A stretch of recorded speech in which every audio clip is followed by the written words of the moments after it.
Yesterday I reported on the odd behaviour in the New Zealand Parliament when some Maori and leftists did the haka war dance in protest of a bill. That got roundly mocked online, but the leftists have struck back. They state the only reason people are bothered by this is because white people don't have culture. It's odd that they'd count a war dance that precedes cannibalism as culture, but it's even more odd that you'd claim that white people, that is, Europeans, don't have culture.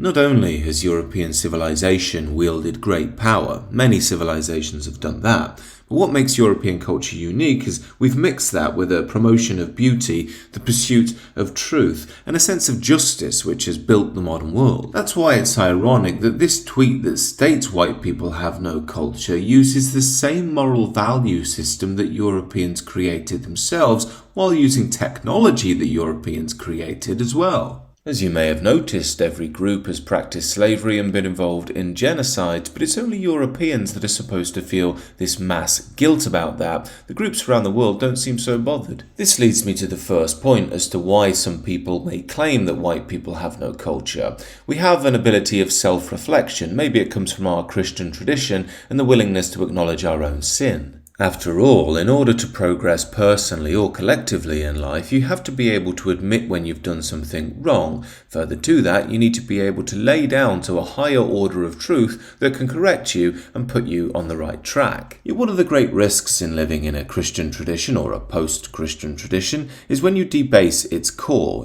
being love, of course, yet keep the self-criticism. That allows us to be exploited by foreign ideologies. This is what's happened with wokeness. Now we have an endless critique of the West, and it's implemented its own moral theology in which white Western culture is always seen as bad and oppressive. At least with the old tradition, if you were genuinely repentant, you could acknowledge your sin and move on. However, with the progressive moral theology, there's nothing you can do other than read The Guardian and endless books about how white people are bigoted. You will always bear the mark of Cain. That's why the modern world has mandatory celebration of any quote-unquote minority culture. This lady could take her clothes off and do a business on the table, and progressives would still say it's more civilized than anything that's come out of the Western world. But to give the devil his due, there is a point in there somewhere about the Western culture. Yes, it's absurd to state that Europeans or white people don't have culture, but we have been divorced from our tradition. We see that in the McDonald'sization of everything these days.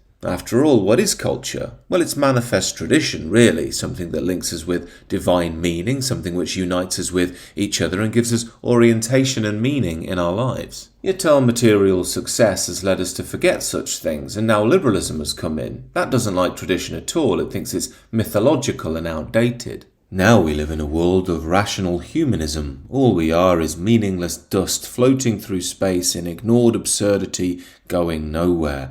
Love is simply a neuron firing in your brain. Loyalty to family, kin, and nation are just different forms of hatred. In essence, modernity has told us to forget the ties that bind, to welcome people from every corner of the earth and call them the new Europeans with real culture. And to be clear, I don't blame any group for holding on to their culture. Good for them. I think it's interesting that people have different expressions on this planet. However, why can't we have ours? Yet despite the degradation of our culture, you still do find the warmth of Britishness when you get out of major conurbations. I was in the middle of nowhere in Kent recently searching for some authentic meat, and I got chatting to a farmer for 20 minutes. He was a lovely chap, and we had a very familiar conversation despite not knowing each other. It reminded me of when I used to venture out as a youngster in Leicestershire. People would just talk to you in a friendly manner, and if you go up north, they'll tell you what they had for breakfast, lunch and dinner. Yet it's these interactions that are central to being British. It's the familiar, it's home. And it feels like that's under attack from modernity. We're increasingly atomized, living in our distant convenience culture. But this warmth is something that Tolkien commented on through his protagonist Gandalf. Saruman believes that it is only a great power that can hold evil in check. But that is not what I have found. I found it is the small things, everyday deeds of ordinary folk that keeps the darkness at bay.